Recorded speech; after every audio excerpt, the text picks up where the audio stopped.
سألي كم زيلو تقبيقون معرقون أي مترأين نيرو سالاي خمس معارق زتقبلوا زلوا يلخو زارب جميرو مستعلاوي زرباي ضحر مايكا نيرو مايكا أنا تحويسه أنت زي قطنكا تقد قطين كاد ما أنت زي تلك نيركاس أبو تلا حديد كان مترف كان يركا صبوق أبي أي مخون كان يركا إلو تزاريو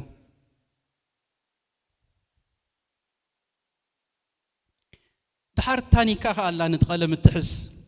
أنا كو تزيت حزك كنيرنا عخي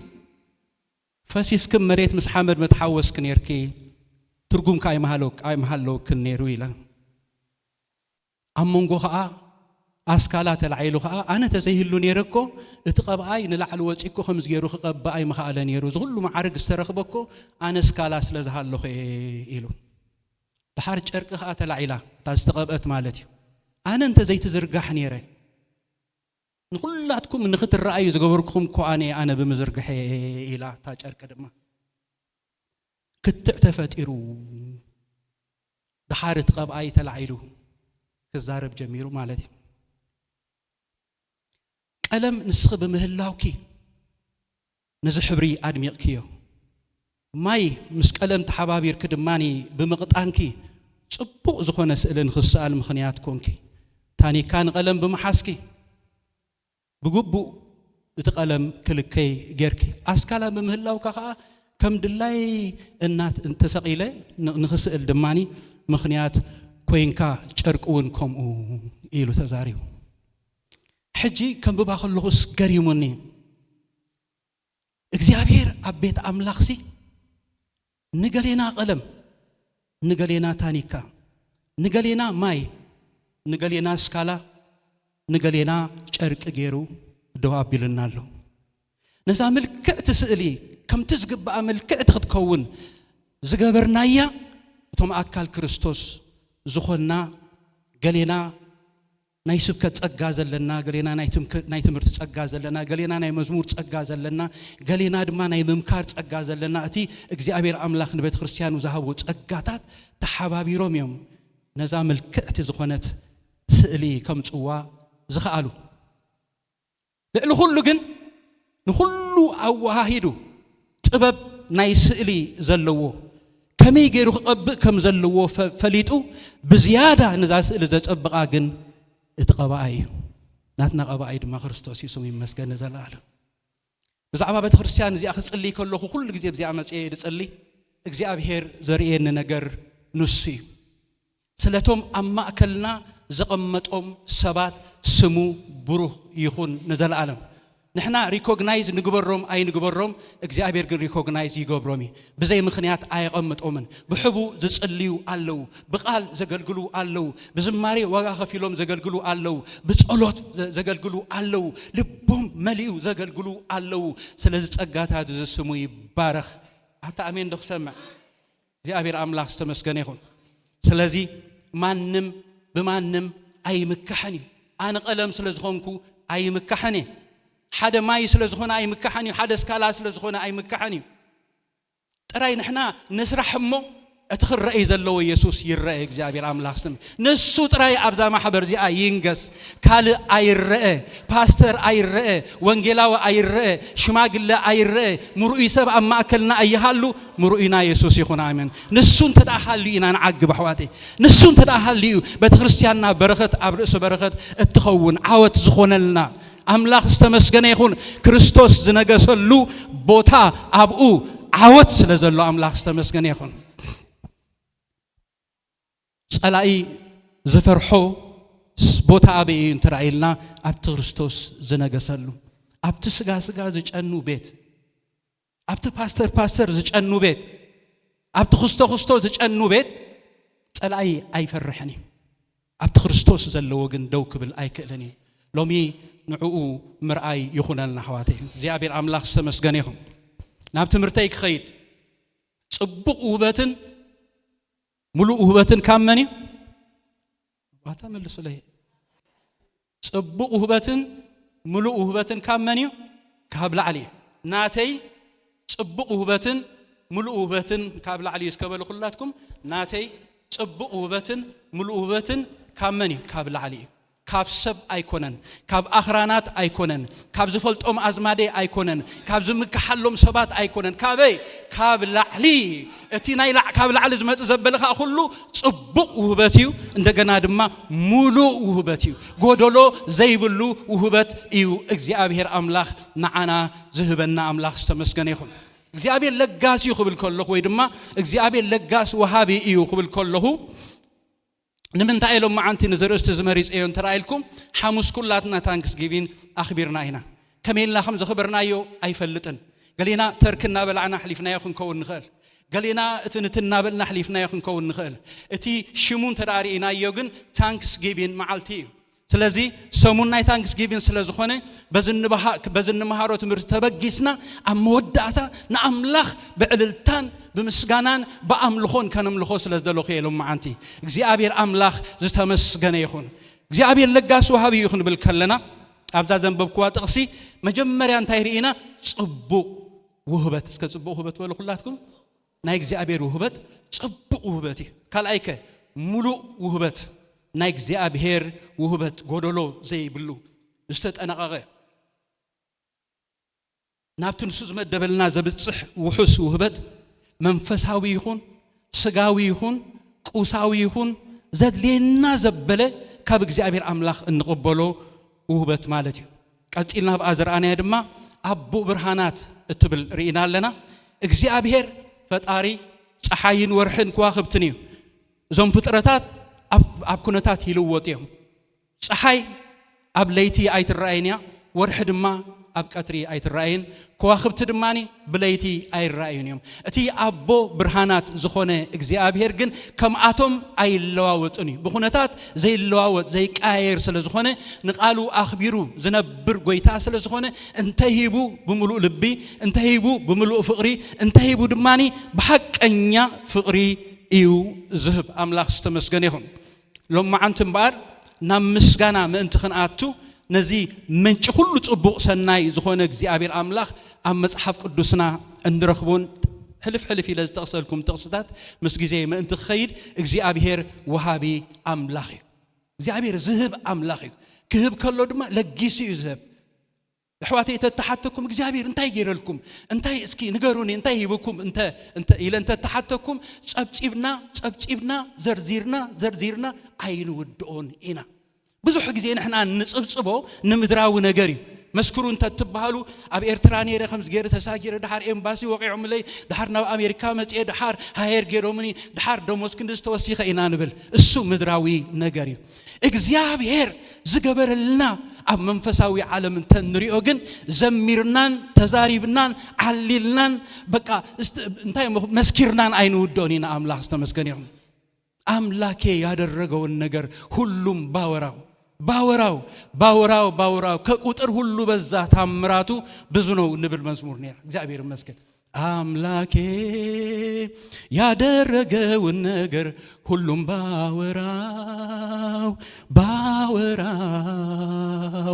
ባወራው ከቁጥር ሁሉ በዛ ታምራቱ ብዙ ነው ባወራው አምላክ ይመስገን ተዛሪብና ዘይንውድኦ ነገር እዩ ጎይታ ገይሩልና እግዚአብሔር ለጋስ ወሃቢ እድብል ደለሁ መጀመሪያ እግዚአብሔር ንዓና ዝሃበና ህያብ እንታይ ካብ ዘፍጥረት ክንጅምር ከለና መጀመሪያ ሰማይን ምድርን ዝፈጠረ እግዚአብሔር ኣብዚ ምድር የድሊ ዝብሎ ነገር ኩሉ ሸሊሙ ፈጢሩ ካብ ኣተኽልቲ ጀሚሩ ክሳብ እንስሳታት ኩሉ ዘድሊ ነገር ምስ ፈጠረ እግዚአብሔር ኮ ብመሃብ ይጀምሩ ንመን ሂብዎ አዳምን ሔዋንን ፈጢሩ ሂብዎ አምላኽ ዝተመስገነ ይኹን እንተዳ አንቢብና ኣብ ዘፍጥረት 1:26 እግዚአብሔር አምላኽ ዝተመስገነ ይኹን አምላኽ ድማ እንሆ ኣብ ልዕሊ ኩላ ምድሪ ዘርኢ ዘለዎ ኩሉ ኣሕመልትን ዝዝራእ ዘርኢ ዘለዎ ፍርኦምን ናይ ኩሉ ኣእዋምን ሂበኩም ኣለኹ ኢሉ ምግቢ ድማ ይኹንኩም ኢሎም ሂበኩም ኣለኹታ መሃብ እትብል ቃል ይኽደጋግመልኩም بدنب من تخسمعني እግዚአብሔር ወሃቢ አምላኽ አምላኽኩም ለጋስ አምላኽ ንሱ ድማ ጽቡቕ ውበትን ሙሉእ ውበትን እዩ ዝህብ አምላኽ ይመስገን መጀመሪያ እግዚአብሔር ካፍቅሩ ዝተልዓለ ንዓና ዝሃበና ህያብ እንታይ እንትራይልና ቃል እግዚአብሔር አምላክ ከም ዝነግረና ወዱ ኢየሱስ ክርስቶስ ይቡና ካብኡ ዝዓቢ ነገር አለ ኣብ ቃል እግዚአብሔር እንታይ ይብል ኣብ ሮሜ 8:32 ንወዱካ ምእንቲ ኩላትና አሕሊፉ ዝሃበ እምበር ዘይንሓፎ ይብለና ንወዱካ ምእንቲ ኩላትና አሕሊፉ እንታይ ዝገበረ ዝሃበ እስክበሉ ዝሃበ እግዚአብሔር ሲ ንዓና ንኃጢአተኛታት ገና ጸላእቱ ኸለና ገና ዓመጽቲ ኸለና ገና ርሑቃት ከለና ገና አንጻር እግዚአብሔር ከለና ሲ ንወዱን ኢየሱስ ክርስቶስ ካብ ሞት ናብ ህይወት ምእንቲ ኸምጻና ካብ መንግስቲ ሰይጣን ናብ መንግስቲ አምላክ ምእንቲ ኸትወና ካብ መንግስቲ ጸልማት ናብ ብርሃን ምእንቲ ኸትወና ካብ ድቅድቅ ጸልማት ናብ ዘደንቅ ብርሃን ምእንቲ ክህበና ሲ ንወዱ ኢየሱስ ክርስቶስ ሂቡና ስሙ ብሩኽ ይኹን ዘለዓለም ካብ ዝዓቢ ህያብ የለን እግዚአብሔር እንታይ ይብላለሁ ወሃቢ ናይ መጀመሪያ ውህበቱ ኸአ ወዱ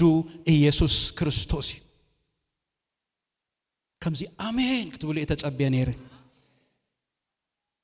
እግዚአብሔር ይመስገን ኢየሱስ ክርስቶስ ካብ አቦስ ተቀበልክዎ ህያቤ ኮም ይዝብለና ቃል እግዚአብሔር ኩላትና እንፈልጦ ቃል አምላክ ባዕሉ ስለዘፍቀረና بناي حاتياتنا متعرق خون يلو دما ودو سلسددلنا ويدما ودو سلذهبنا ينبر نحنا سلذفكرنا يو ايكونن تافقري بزي ايبل እግዚአብሔር ندقو خاب ذهبو عبي هياب تزخبر هياب انتاي انترايلنا ኢየሱስ ክርስቶስ ወድ ህያው አምላክ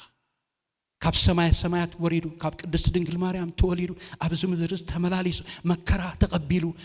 ተገሪፉ ተሳቂዩ መከራ ተቀቢሉ ኣብ መስቀል ቀራንዮ ኮይኑ ዝገብሩ አይፈልጡን የሞ ሕደገሎም ኢሉ ጸልዩ ንምድሐና ህይወቱ ዝወፈ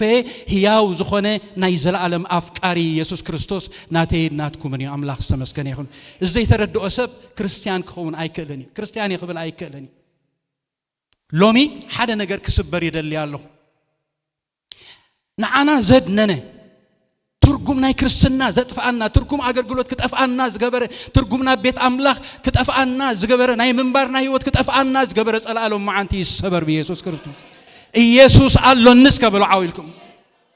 አታውበሩ ኢየሱስ ክርስቶስ አለኩም በኢየሱስ ክርስቶስ ዘይ አገበሰብ በምንም ነገር ከዓብግብ አይከለኒ አንጊና ምትሳና አምሲና ምድቃስና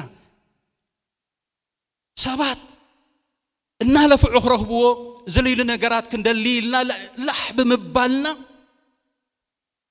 አምላክ ይመስገን እዚ ሁሉ ጻዕሪ ሰሎሞን ክዛረብ ከሎ እንታይልስ ኩሉ ኸንቱ ናይ ከንቱ ኸንቱ ይብል እቲ ኢየሱስ ዘለዎ ግን ኩሉ ለዎ አምላክ ተመስገን ይሁን ኩሉ ለዎ አታ ሁሉ ለኩም ስም አምላክ ተመስገን ይሁን ኢየሱስ ዘለዎ ኩሉ ለዎ ሀብተይ ንሱ በቃ ሀብተይ ማዕርገይ ንሱ ከአቱ ኹወጽ ትርጉም መንባሬ ኢየሱስ ክርስቶስ አሜን ደህዋቴ ንሱ ይኹነልኩም ኢየሱስ ይኹነልኩም ናይ ትርጉም መንባርኩም ኢየሱስ ይኹነልኩም አህዋቴ አሜን ደኽሰማዕ እግዚአብሔር አምላክ ተመስገን ይሁን ካው ዝዓቢ ነገር እንታያለሁ ስለዚህ ኩላትና እንፈልጦ ቃል አብ ዮሐንስ 3:16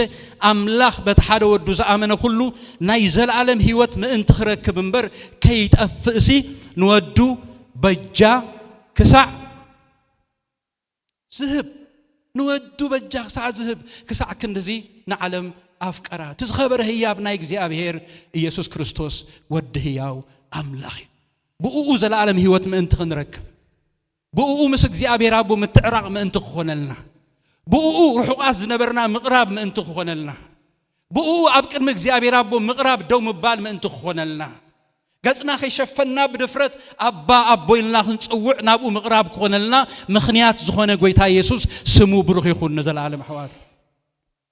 በዚ እንተ ዘይተነቃቅሕኩም بخالق بمنم ነገር ክትነቃቅሑ አይትخሉን ይኹም አሕዋት ሃሌሉያ ስለቱ ክቡር ህያቡ እግዚአብሔር ይመስገን ናይ መጀመሪያ እግዚአብሔር ንዓና ዛሃበና ህያብ ወዱ ኢየሱስ ክርስቶስ ብዙ ተቕሲ ክጠቅስ ክእል ግን ምስ ግዜ ምእታን ክኸይድ ናብ ተቐፂሉ ዘሎ ክኸይድ በዚ ዕጉባት ዲና አሕዋቴ በዚ ዕጉባት ዲና ኣብ ሓዳርና ኣብ ህይወትና ኣብ ኣገልግሎትና ምእታ ምውፃና ኢየሱስ አለኒ ዶ ንብል አንጊና ተሲናሲ ብርክ ንብል ከለና ንሓስቦ ነገር እንታይ አሕዋቴ ምድራዊ ነገር ዲ እቶትና ዲ ኣታው ወፃኢና ዲ ብዛዕባ ትምህርትና ዲ ብዛዕባ ደቅና ዲ حدا ነገር ክመኽረኩም ከማ አገልጋለ አምላኽ አንጊና ክንትስእ ከለና ንኢየሱስ እንትዳ ሓሲብና ሓጎስና መወዳእታ ዘይብሉ ሓጎስ ይዝኸውን አምላኽ ይመስገን አነ ሓደ ጎይታ ዘለማመደን ነገር አሎ ለይቲ ቅድሚ ጸሎት ምጅማርና ክትስእ ከለኹሲ ወላ ሓንቲ ነገር ኮ ከይህሉ ይኽእል ይብገዛይ ወላ ሓንቲ እዝለን ዝብሎ ነገር ኮ ከይህሉ ይኽእል ትስእ ክብል ከለኹ ግን overflow ዝገብር ሰላም እግዚአብሔር አውሽጠ የምጽ overflow ዝገብር ሓጎስ አውሽጠ የምጽ መዝሙር አውሽጠ የምጽ ሃሌሉያ ክብር ንዑ ይኹን ኮም ይኹነልኩም አሕዋተይ ኮም ይኹነልኩም አታሆም ይኹነልኩም እግዚአብሔር ይመስገን ንሱ ምንጭ ሓጎስና ስለዝኾነ ናይ ዘላለም ህይወት ቃል አለውካ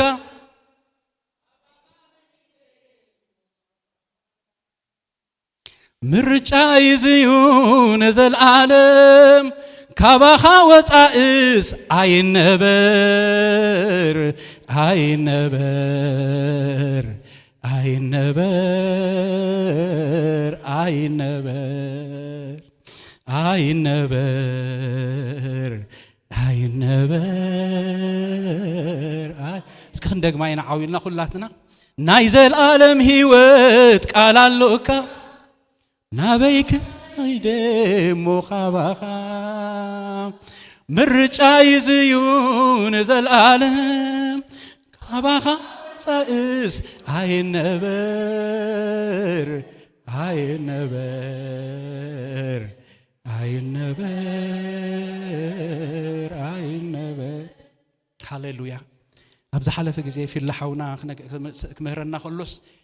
take everything give me Jesus ደሳይብል ኩሉ ነገር ይኺድ ኢየሱስ ጥራይ መሳይሃሉ በቃ ኢየሱስ ጥራይ መሳይሃሉ ንሱ ውህበተይ ካብ አብ ወስተቀበልኩ ውህበተይ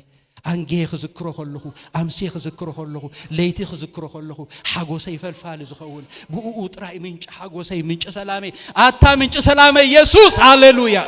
ክብርና አምላኽ ይኹን ምንጭ ሰላሜ በቃ በምንም ነገር ሓደ ጊዜ እኮ ነገራት ክንረክብ ከለና ኤክሳይትድ ንኸውንና ኤክሳይትድ በቃ ዋው ንብል ሳክሰስ ሃሌሉያ እግዚአብሔር አምላኽ ተመስገን ይሁን ጽኒሕ ኢሉ ግን ኩሉ ነገር ይቅህሚ ና ኢየሱስ ነገር ግን ቀጻሊው እግዚአብሔር ይመስገን ኩሉ ይውሰድዎ ኢየሱስ ግን እግዚአብሔር አምላኽ ተመስገን ይሁን ኩሎም ዝኽተልዎ ዝነበሩ ምስከሩ ኢየሱስ ዘደንቕ ዘረባት ክዛረም ጀመረ ኩሎም ናጠንጠንዎ ኸይዶምሲ ደቀ መዛሙርት ትራይ ተሪፉ አታ ጎይታ ስብከት ካባ ቀይር ዘንጋጋ حسبكت وين ما እንደገና መልሽካ ሐሙሽት እንጀራ መለሰም ኩሉኮ ገዲፉካ ኸይዲ ኢሎም ኮኒ ይኸልዮም ገዲፉካ ኸይዱ ዝተረፈ ሰበየለን ኩሎም ከይዶም ኢሎም ኮኒ ይኸልዮም ኢየሱስ ክርስቶስ ግን ንስኻትኩም ክትከርዶ ተደልየኹም ኢሉ ንስኻ ናይ ዘላለም ህይወት ቃል አለካ ካባኻ ሙናቢኢና ንኸይድ ንስኻ ያምና ኢኻ ካብ እግዚአብሔር ዝተቀበልክ وهي ود أملاخ نايز العالم هيوت قال الله كخبا خنا ولا حد عين خيدنينا مخاد دي أبير أملاخ استمسجنا يخون لو ميبارككم الله بيسوع كريستوس مرجعهم يسوع يخون مرجعنا يسوع يخون نايز العالم مرجعنا يسوع كريستوس يخون كاب أبو استقبلنا يا أبير أملاخ مسكن سيدان كل جزء مسيو انتهلك قبلكم كله نابرهم مسكفة حد ጊዜ ቃል ሲና ህይወት ከሸግረኩም كل عقلكم كتصبكم كل ካብ ዙሪያኩም ዝረሓቀኩም መስለኩም كله ተስፋሳንኩም መስለኩም كله እንታለካ ምናልባት እትናትኩም ህልውና ወይ ማናትኩም መለክዒ ገንዘብ ወይ ባንክ ዘሎ ይኹን ወይ ገዛ ይኹን ወይ ንብረት ይኹን ወይ ገለ ይኹን ገይሩ ሰይጣን ከቅርበልኩም كله ኢየሱስ አለ እንበልዎ ከሃድም ይስም ይባረክ ከሃድም ይስም እግዚአብሔር አምላኽ እስተመስገን ይኹን ኩሉ አይሃልወኒ ኢየሱስ ግን ይሃልወኒ ካብ አቦ እስተቀበልክዎ ክቡር ህያብ ስለዝኾነ እዚያታ ምስጢር አሕዋቴ መሳያለሁም እዚያታ ምስጢር አብ ህይወትና نزي أصل زرسعنا يا شيطان كم كعشوا زقبنا نزي أصل زرسعنا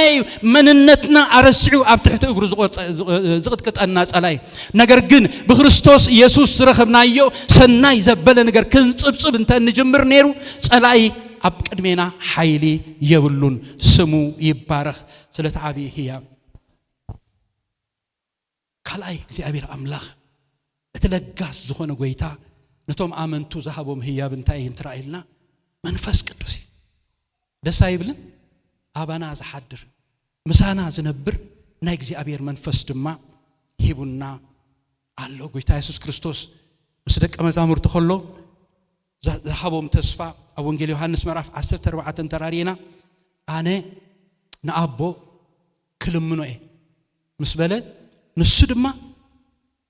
ንዘለዓለም ንሳኻትኩም ዝነብር ካልእ መጸናንዒ እስከመልኡለይ ካልእ መጸናንዒ ክህበኩም እዩ ዛዕባ ማሃቤድ ዛረብ ዘለኹ ካልእ መጸናንዒ እንታይ ክገብረኩም እዩ ክህበኩም እዩ ኢሉ እዚ ቃል ናይ መን እዩ ናይ ጌታና ኢየሱስ ክርስቶስ ይሙሽ ጎይታ ቃሉ ይልውጥ እዩ ዝበለ ሁሉ ይፍጽም እዩ በቃ ንአነ ንቦይ ክልምኖ ንሱ ድማ ምሳኻትኩም ዝነብር ካልእ መጸናንዒ እንታይ ክህበኩም እዩ ክህበኩም እዩ ኢሉ እዚ መጸናንዒ እዚ መዓስ ከም ዝወረደ ከመይ ኢሉ ኸኣን ቤተ ክርስቲያን ደው ከም ዘበላ ክሳዕ ሕጂ ዘለናዮ ዘመን ክሳዕ ጎይታ ዝመጽእ ድማ ዝዓይ እዚ መንፈስ ዝምዃኑ ኣብ ቃል እግዚአብሔር አምላኽ ይነግረና እዩ ኣብ ተሓለፈ ግዜ ኣብ ናይ ንግሆ ጸሎትና ከም ጀመርናዮ ኣብ ሉቃስ 11:13 እምበኣርሲ ንስኻትኩም እኳ ኹፉኣት ክነስኹም ንደቅኹም ጽቡቕ ህያብ መሃብ ካፈለጥኩም እቲ ኣብ ሰማይ ዘሎ ኣቦ ግዳ ሃሌሉያ ክንደይ ኣብዚሑ መንፈስ ቅዱስ እስከ ዘይሂቦም በሉ ሁላትኩም መንፈስ ቅዱስ እንታይ ዘይብሎም በቃ ካብኻትኩም ሓደ ወዱን ጌራ ተለመኖ እምነ ዝህቦ ዋላ ሓደ የለን ዓሳን ተለመኖ ተመን ዝህቦ ዋላ ሓደ የለን ጎይታ ክዛረብ ከሎ ንስኻትኩም እኳ ኹፉኣት ክነስኹም ንደቅኹም ጽቡቕ ህያብ መሃብ ካፈለጥኩም እሲ እቲ ሰማያዊ ኣቦሆም ግዳ ንቶም ዝልምንዎ ክንደይ ኣብዚሑ እንታይ ዝህቦም ድብለና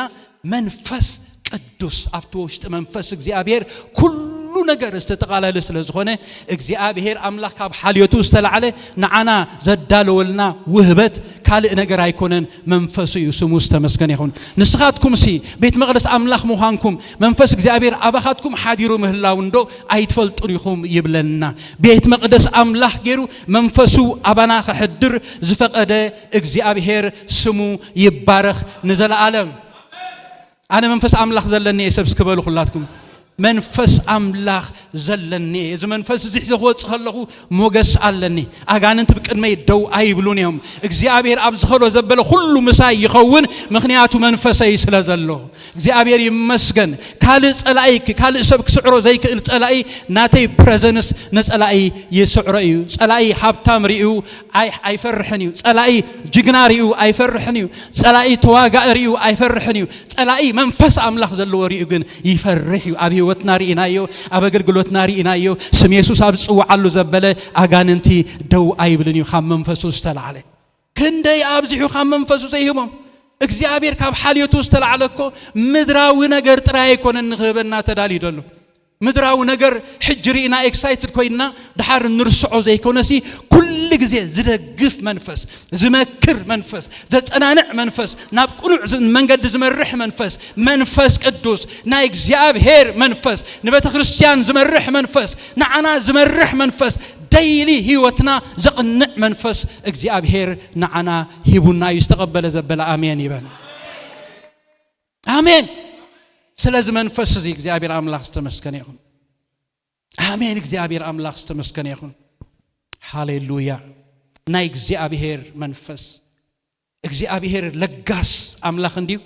ካብ ትልቅ ስንኡ ዝተላዕለ ገለገለ ካብ ናይ ሰማያት ፍጥረታት አላሊሙ ይኮነን ደቁ ሂብዎም መጀመሪያ ንወዱን ኢየሱስ ክርስቶስ ቀጽኢሉ ድማ ንመንፈስ ቅዱስ እግዚአብሔር ኣብ ውሽጥና ሓዲሩ አምላኽ ዝተመስገነ ይሁን ጽሩይ ማይ ከነጽገሎም እሞ ከነጽሁኦም ዝብል ቃል አለ ጽሩይ ማይ ነጽጉ መንፈሱ ኣብ ውሽጥና ዘሕደረ እግዚአብሔር አምላኽ ስሙ ይባረኽ ሃሌሉያ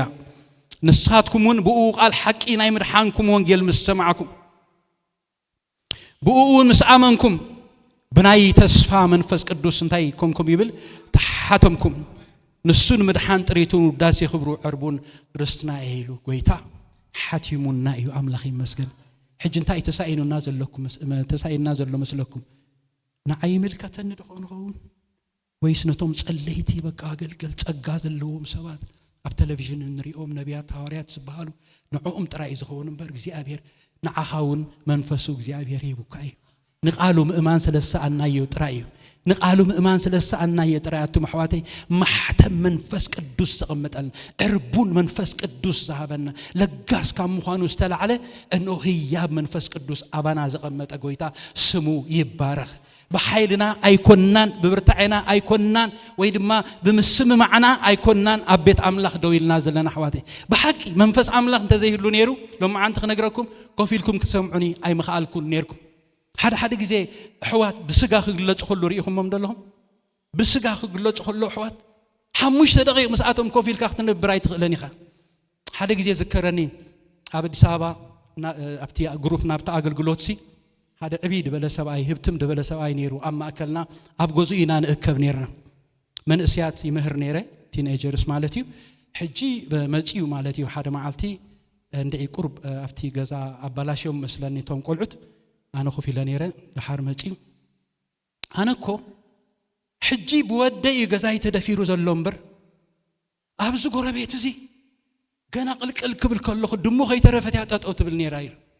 كبرت عي أستل على مالتي دمو خي ترفت يا تطو تبلنير غربا بتانست خي ترفا دسرحو زنبرا غديفن ينططو زبلا كم ز عينت بحر يزل مو ክርስቲያኒ እኮ ማለት አገልጋሊ ነኝ ባኪ እጂ በስጋ አንተ ንግለጽ ነርና حواتي ማንንም ሰብ በህብረት ኮፍ ክብል አይመኻለን ነር ገኔና አንነት አለና ገሌና መንከማይ ንብል ገሌና ስምዑን ንብል قالينا غابقا دموت اتو تبل نيران بل بزح نجر بهار يزلنا سباتينا منفس املاخ مسانا سلازلو ግን ተዋሃይድና ሚካሐውና ቀመረና አሎስ ተዋሃይድና ንዝምር ቃል ዘካፍል ተዋሃይድና ንካፈል ክብርና አምላኽ ይኹን ንብል ሽማግለታት ተመሪጾም ሽማግለ ከም ዝግበሩ ክባሃል ከሎስ ንሰምዕ ፓስተር ከም ዝግበሩ ከሎ ንሰምዕ بسقات تقلت نيرنا كمان نوي مسمعنا نيرنا منفسو أما أكلنا زهر እግዚአብሔር ስሙ ይባረክ نزلا يرد عنا منفس እግዚአብሔር أما أكلنا له كن فلت أنت ناخويني عندنا እግዚአብሔር كقلت أنت ناخوينه كن نسألي بمنفس نمالس سعو أيو እግዚአብሔር أملاك كنرينا كم يجرو እግዚአብሔር إنه وهذا نمحبرو يمرح خمزلو كنريه كنجمر إنا هاليلويا سلازو هو بتزي እግዚአብሔር يمسكن منفس قدوس أما كلنا خعي جنا بحوخ قاتل جنا እግዚአብሔር سرحو خسرحيو جنا تقاتات كقلتيو جنا نبيات كوصيوم جنا سبخت كوصيوم اتمنفس تنصليو زلنا ጸሎት نعنا ጥራይ ዝተርፍ አይኮነን ካብ ደቅናውን እግዚአብሔር አምላክ ተመስገነ ይሁን ክትሱዮም ኃይል ክቀበሉዮም እግዚአብሔር ይመስገን ሃሌሉያ እረ እግዚአብሔር ይመስገን منفسو ذهبنا እግዚአብሔር ተስፋ አቦይ ክሰደልኩም ንስኻትኩም ግና ካብ ላዕሊ ክሳዕት ለብሱ ኣብ ኢየሩሳሌም ጽንሑ ኢሉም ኃይሊ ክሳዕት ለብሱ ኃይሊ ዘልብስ እግዚአብሔር ስሙ ብሩኽ ይሁን አምላኽ ተመስገነ ይሁን ቁርብ ውርድ ኢለ ማለት ጊዜ ስለዝኸደኒ ዚያድ ላይት ኮይነ ስለዝረኸብኩዋ እግዚአብሔር ካብ ذهبنا كبر هيابات إلى እግዚአብሔር ይመስገን ሳልሳይ ዘላለም ህይወት ራብዓይ ጸጋ ሐምሻይ መሰል ውልድነት ሻድሻይ ቤተሰብ ሻብዓይቲ በጎይታ ዘረኸብና የመሕዋት እትብለ ጽጋ 12 ተኸይደለኹ ነቲአን ኩለን ሰጊረ ግን በጎይታ ዘረኸብና የመሕዋት ህያብና አሜን ታምኑ ዲኹም ምክንያቱ بدم يسوع كريستوس استعدقوا يحواتنا سلازخونو كاب حدا ماي زهتنا احوات سلازخونا እግዚአብሔር ካብትን ካብዝን አምጽዩ አቤቱ ዘንበረና احوات سلازخونا ابزا مدر زي اطراي يكونن እኮ አፍላደልፋ ይኮኑን ርክብና ናብ ጎይታ መስከና እኮ ንራኸቢና አምላኽ ተመስገነ ይሁን ስም አምላኽ ተመስገነ ይሁን አታ እግዚአብሔር ይመስገን ወላ አይትመቸወኒ احواتي ولا አይትጣመኒ ولا ባህሪካ አሸጋሪ ይሁን ዳንበር ሐወይኻ አሜን ይሳቅ ሐወይ እግዚአብሔር ይባረክ ሐወይኻ እግዚአብሔር ይመስገን እስኪ አብጣኹም ንዘሎ ሰብኮም በሉ መዋርስተይ ስለዝኾንካ በቃ መዋርስተይ ስለዝኾንካ ሓደ ግዜ ናተይ ጸባይ ከይጥዕመካ ይኽእል ይኸውን ሓደ ግዜ ናተይ ጸባይ ከይብርሃካ ይኽእል ይኸውን ቅጭ ከም ጸልካ ይኽእል ይኸውን ኸምኮ ሓደ ግዜ በቃ ሐወይ ዝበልካዮ ሰብሲ ሐወይ ዝበልካዮ ሰብስ በቃ ወላ እንደኢኸም ገለ ሓደ ግዜ አቤት አምላኽሲ በቃ ከምዚ ሽውልካ ኪድ ብለካ ግዜ አለ ንዓይ ግን አይብለንን ያምላህ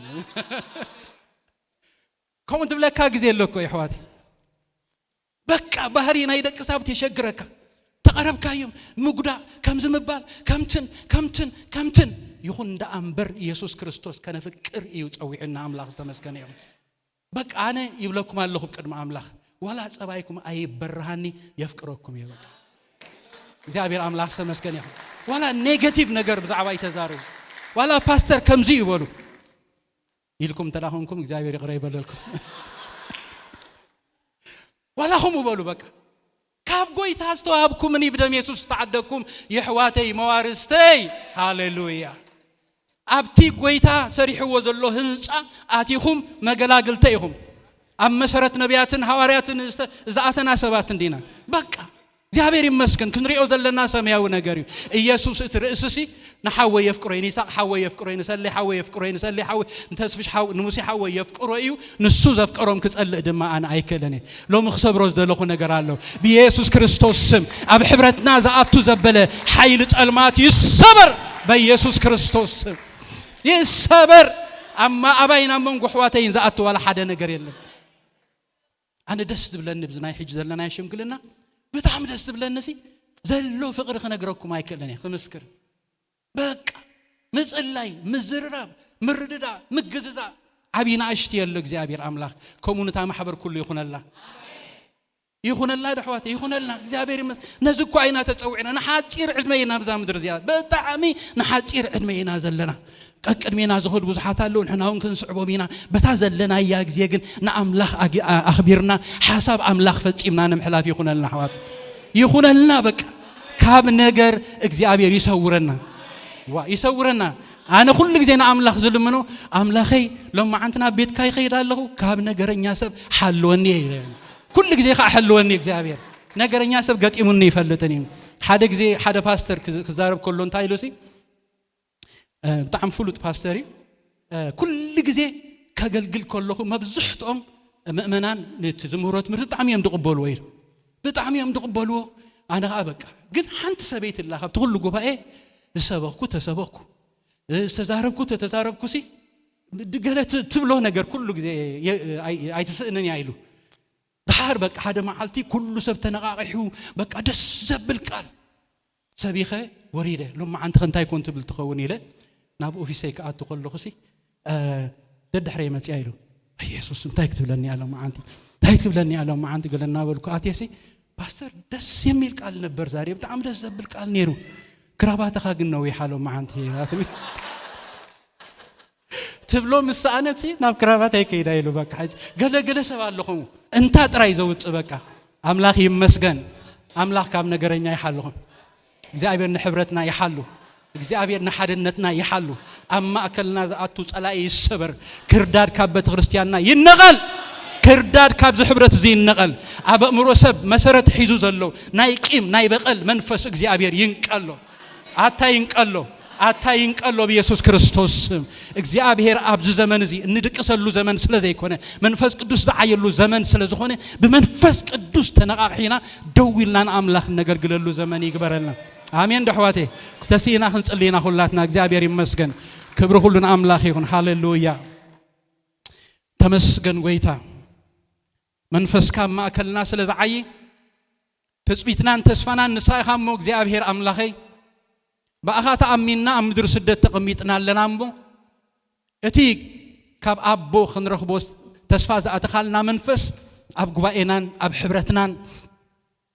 ከዓይ ጎይታ ንጽልይ አለና እግዚአብሔር እዚ መንፈስ እዚ ነዝ ማሕበር እዚ ንቃቅሓዮ ፍንሕንሕ ምባል ይኹን ዝደረቀ ዕጽምቲ እግዚአብሔር ይለምልም እግዚአብሔር ካባና ሓሊፉ ነደቅና ምእንቲ ከዓይስ እግዚአብሔር እተና ሐዋርያት ዝተዋሃቦም መንፈስ ሕጁን አባና ከዓይ ጎይታ ንጽልይ አለና እተና ይጥንት መንፈስ አጋንንተ ዘርዑት ዝነበረ መንፈስ እግዚአብሔር አምላኸይ ለምነሆ ለምጻማ ዘንጽህ ዝነበረ መንፈስ ዘለመሰ የእጋር ትኽዘብል ዝነበረ መንፈስ ሕጁን አባና ከዓይ ጎይታ ንጽልይ አለና መንፈስ ቅዱስ አቦ ብለይቲ አንቃሐና ተሲና ንዓኻ ከነመስግን ብቀትሪ አዘምረና